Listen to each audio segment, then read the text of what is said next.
I'm afraid you've got dragons by Peter S. Beagle and nobody else is the latest release of the author behind the masterpiece, The Last Unicorn. And wow, has this been quite the anticipated release for his fans. Before we get into it though, I do just quickly want to say, Connor, stop emailing us. We aren't reading them, we're just sending them to Peter's team. Again, I don't know all the details of the situation, but I do know there's someone convicted of elder abuse. Stop emailing us, we're not interested in hearing from you. And now let's get into a book written by Peter S. Beagle. I'm afraid you've got dragons. Alright, Mr. Biggs, we're done with the palace. There were about 460 dragons total, and let's just say this might cost you a bit of a pretty penny. We had to use 46 boom bindings, a whole lot of badet sticks, and I had to whip out my gat and get some shoots off like 3 times.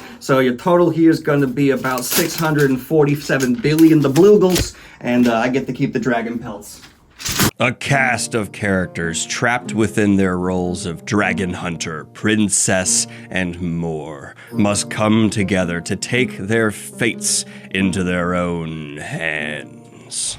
Dragons are common in the backwater kingdom of Bellamontang, coming in sizes from mouse-like vermin all the way up to castle-smashing monsters. Gaius Aurelius Constantine Heliogabalus Thrax, let's go with what most people call him, Robert, has recently inherited his deceased dad's job as a dragon catcher / exterminator, a career he detests with all his heart, in part because he likes dragons, feeling a kinship with them, but mainly because his dream has always been the impossible one of transcending his humble origin to someday become a prince valet. Needless to say, fate has something rather different in mind. And with a cast of characters including a dragon exterminator, Princess Cerise, who must hire him for his means, and of course the Prince Reginald. We are in for a children-oriented but enjoyable by all satire of high fantasy. In fact, I was really happy when I thought of this combination because I think it really well captures what exactly this book feels to read, and that would be take Princess Bride and combine it with Dragonheart. And the biggest surprise of this book for me is just how funny it is. I would go ahead and call I'm Afraid You've Got Dragons a full-on satire of the high fantasy genre that is lovingly, very much so, kind of poking fun at many of the tropes and roles we have seen so influential and irremovable from the fantasy genre. As you can probably assume, that also extends to the treatment of dragons, from which you saw in that little synopsis we read are everything from vermin up to the legendary beasts that armies need to come together to reckon with. And this is going to take me to talking about Peter S. Beagle's prose because holy shit, I didn't expect I'm Afraid You've Got Dragons, a fun little romp meant for all ages, to debatably have the best prose I've come across this year. Then again, in hindsight, remembering this is the guy behind The Last Unicorn and he's probably just been practicing since then, my fault, should have seen that coming. And I mean that in the most pulled out, broad sense of the usage of prose. In fact, I would say the language is where I'm Afraid You've Got Dragons is its strongest, because we are seeing the descriptions used for characters, their movements throughout the scene, not only be beautiful in themselves, but also immaculately interweave the world building into action, the room descriptions and how people move throughout it.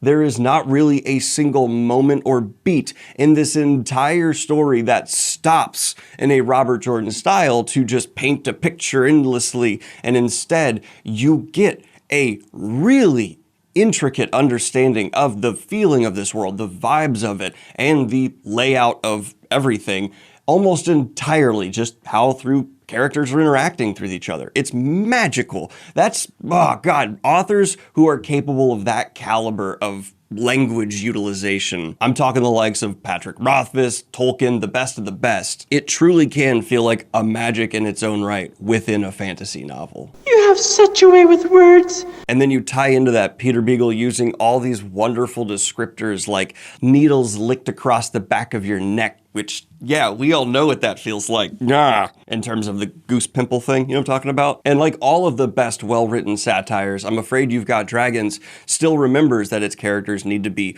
motivated, conflicted, not just with themselves, but also each other. And so we're seeing Robert, Reginald, and why can I never remember to pronounce her name right? Cerise, thank you. Start very firmly in the story, and each of them evolve and change in spoilery ways I won't get into, aside from just saying there is a big old dragon hunt. I mean, duh. And you will love this story for being exactly what it is. By that I mean, I don't think it's going to surprise many people. It's not going to subvert your expectations, but the path you're going to see these characters go down and largely predict is still an immensely satisfying one. They are overflowing with characterization, and their interactions with each other and their overall arcs and changes from their journeys are so complementary that, yeah, this feels like one of those timeless fairy tales from back in the day that can be used allegorically on, but it's coming out in 2024. And we need more fairy tales for the fantasy genre. I mean, God, I just got done reading Black Company, which,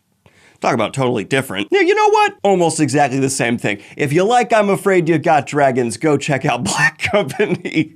That's not serious, don't. Or do. Whatever, moving on. But I'm a big believer that fairy tales, what fantasy just used to be before Tolkien and all these things changed it forever, still should be a respected and enjoyed part of the genre. And yeah, it's aimed for kids, but there is a ton for adults to pick apart and get into. And I also really maintain reading books like this that are masterful executions of a more simple approach to the genre you want to write can be a really good way to pick up on a lot of the nuances for your own writing to improve it. Yes, it's simple, but it's simple done masterfully. And as someone trying to learn piano, it's like when there's a song that's a bit complex, but it's just using the fundamentals really well. So as long as you've learned the fundamentals, you can play it on the piano, and then it gives you like a bigger understanding of how something like that can come together.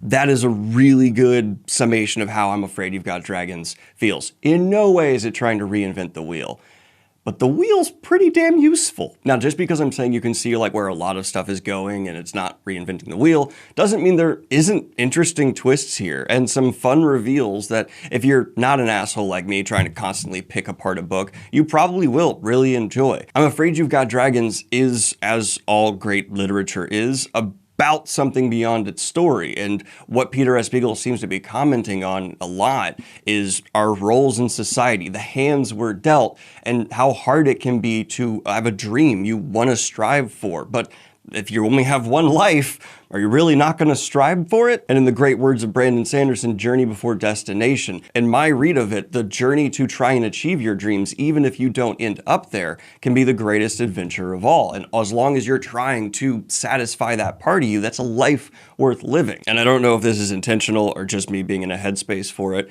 but I also found quite a bit of commentary about kind of like, hear me out, vibes, how certain people, yeah, they can come across evil or wrong, but really get to know them. Why are they there? Don't trust society's view of someone. Try to understand them as a person, one-to-one. And beyond that, if there's someone you just met, but your gut's saying, like, trust them, that can add benefit as well. And then finally, there's this commentary on control, which I'm not going to try and read too much into Peter S. Beagle's life. Let's leave that where it is. But for the book itself, abusers will try and act as masters if you give them an inch of rope, whereas good people will be friends. They will try and raise all ships instead of just sailing with their advantage off into the sunset, screwing over whoever they can behind.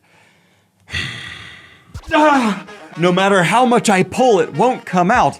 And that's because of... I don't have it on me. Keeps! It is super normal to be worried about hair loss and health as you get older. And Keeps has you covered. I can't stop throwing the bottle around. It's in the contract. Their treatments have proven 90% effective to increase your hair growth up to 35% in the first 6 months. I finally got it! Their treatment... Their treatment... So just remember... They have helped over 1 million people keep their hair with over 4,500 5-star reviews. They provide FDA-approved treatment options as well as a 2-in-1 that combines both of those treatments. And it saves you from having to go in person to the doctor's office because Keeps will deliver everything in discreet packaging directly to your door. I've been using their thickening shampoo, and let me just say the results.